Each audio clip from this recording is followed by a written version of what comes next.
What a week of football that was. Minnesota wins it 23-17.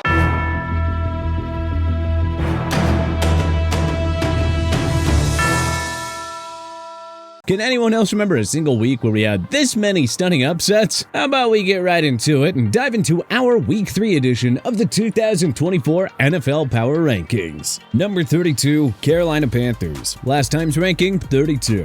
How much worse can it get in Carolina? Bryce Young was emotionally destroyed after throwing an interception. Boos rained down, fans left awfully early for the exits, paper bags were not hard to spot at Bank of America Stadium either. Fed up Dave Canales has benched Young in favor of Andy Dalton. Is this already the end for Bryce in Carolina? Number 31, New York Giants. Last time's ranking, 31. Not that the mood is much better in the Meadowlands compared to Charlotte. The Giants are 0-2 also because of awful roster construction, inept coaching, and uninspiring quarterback play. Seeing Malik Neighbors go off for 10 receptions, 127 yards, and a touchdown was a bright spot, but he can't mask the rest of the flaws on this team. Number 30, Denver Broncos. Last time's ranking, 30.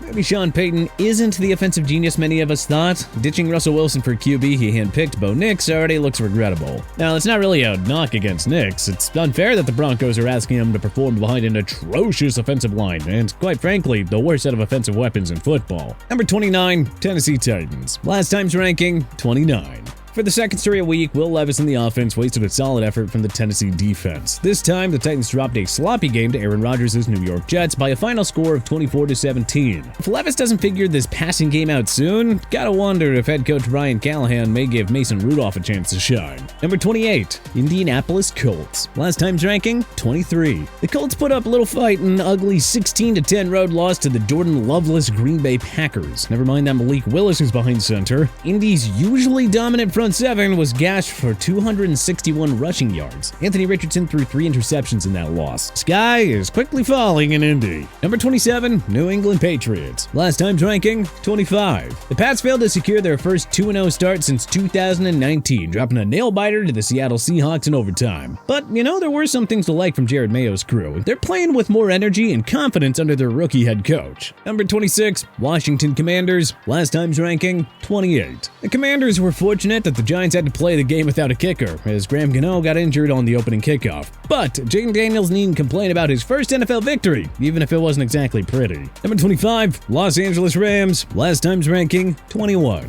Things have quickly gone from bad to worse for the Rams. After placing superstar wideout Puka Nacua on the IR, number 2 wideout Cooper Kupp left Sunday's game against the Arizona Cardinals with an ankle injury. A loss at home to the 49ers on Sunday will all but crush the Rams' bid for a second straight postseason appearance. Number 24, Jacksonville Jaguars. Last time's ranking, 22.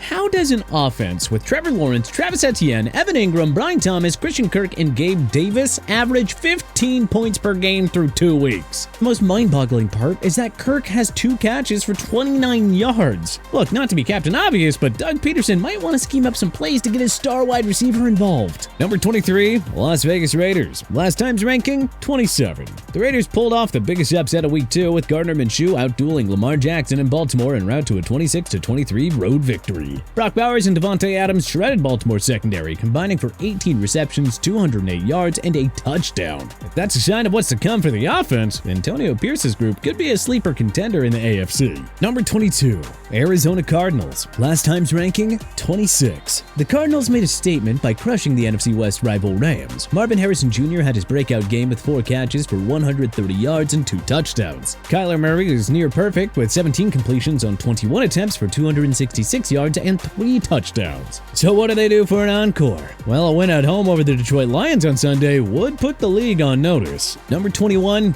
Chicago Bears. Last time's ranking, 16. Caleb Williams' first NFL primetime game left a lot to be desired. No touchdowns and 2 picks in a sloppy 19-13 loss to the Houston Texans. Now, we don't like freaking out 2 games into the season, but where the heck is Williams' connection with Rome Odunze and DJ Moore? Number 20, Cincinnati Bengals. Last time's ranking, 15. This may seem high for an 0-2 team, but the Bengals are a few bounces away from being 2-0. There is never any shame in losing one-score games to the Chiefs on the road, especially in the Bengals case when they were without T. Higgins. So Bengals fans, don't panic yet. Number 19, Baltimore Ravens. Last time's ranking, 9. Like their AFC North foes, the Ravens are this close to being 2-0. But yes, the vulnerable secondary and the lackluster production from Derrick Henry are certainly causes for concern. What also scares us is that the Cowboys, Bills, and Bengals are next on Baltimore's schedule. Number 18, Cleveland Browns. Last time's ranking, 14.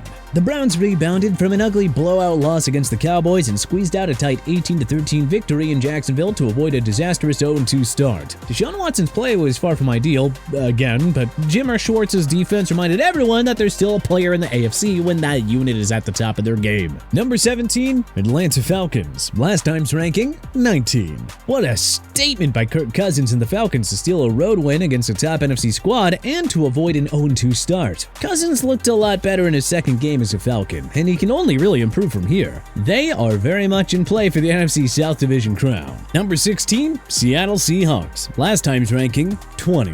Legitimate or just taking advantage of an easy schedule to open the season? Well, doesn't matter because style points don't show up in this standings. The young secondary has looked very good under Mike Macdonald thus far, and second-year wideout Jackson Smith-Njigba seems ready to make the jump to stardom. 3-0 will be in their laps if Tua Tagovailoa can't suit up for Miami on Sunday. Number 15, Los Angeles Chargers. Last time's ranking, 17. Like the Seahawks, you have to decide for yourself if the Chargers are dangerous or if they've just enjoyed an easy schedule against the Raiders and Panthers. But the Chargers absolutely dominated their opponents, racking up 395 rushing yards over the first two contests. Jim Harbaugh has stuck to his philosophy and the Bolts have embraced it. Number 14, Minnesota Vikings. Last time's ranking, 24. Big time jump for the Vikings here, who need to be taken seriously after dominating the San Francisco 49ers at home in Week 2. We don't want to get too excited, but is Sam Darnold about to have a career-saving season like Baker Mayfield did in Tampa last year? A 72.0 completion percentage for 476 yards and 4 touchdowns is nothing to scoff at. Number 13, Miami Dolphins. Last time's ranking, 8. Tua Tagovailoa's long-term health is the main concern in Miami right now. As we've seen enough times with Skylar Thompson, Miami is not a playoff team if he's running the offense. If Tua misses multiple games, the season could quickly go sideways for Mike McDaniel's group. Number 12, New York Jets. Last time's ranking, 12. It wasn't super pretty, but the Jets took care of business against the Titans to move to 1-1. The Aaron Rodgers-led offense remains a work in progress, but history tells us that the 4-time league MVP will eventually figure it out. New York has home games against New England and Denver over the next 2 weeks, so hey, 3-1 already feels like a virtual lock. Number 11, Green Bay Packers. Last time's ranking, 11. The Packers' prolific ground game gashed the Colts, allowing Malik Willis to do his job as a game manager in a low-scoring victory. Bay's season was safe for now, and the fact that Jordan Love avoided a trip to the IR is a major sigh of relief for Matt LaFleur's squad. Number 10, Dallas Cowboys. Last time's ranking, 6. That's the Cowboys for you. We know they're not actual title contenders, and they have a knack for being put in their place by the top teams on the schedule. But it'll be interesting to see how they respond against an angry 0-2 Ravens team on Sunday. Number 9, Philadelphia Eagles. Last time's ranking, 4. The Eagles handed that game to Kirk Cousins' Falcons on a silver platter. Costly drops, late defensive breakdowns, and Jalen Hurts' game-sealing interception cost the Eagles a 2-0 start. We saw just how inconsistent this offense is without A.J. Brown, who's likely out for Week 3 as well. Hurts and Saquon Barkley are really going to have to carry the load until he returns. Number 8, Pittsburgh Steelers. Last time's ranking, 10. The Steelers' stingy defense has lifted them to a 2-0 start despite limited production from the offense. It's not surprising and probably a little too early to worry though, since QB1 Russell Wilson hasn't taken the field yet. Plus, this is how the Steelers win under Mike Tomlin. Number 7, New Orleans Saints. Last time's ranking, 18.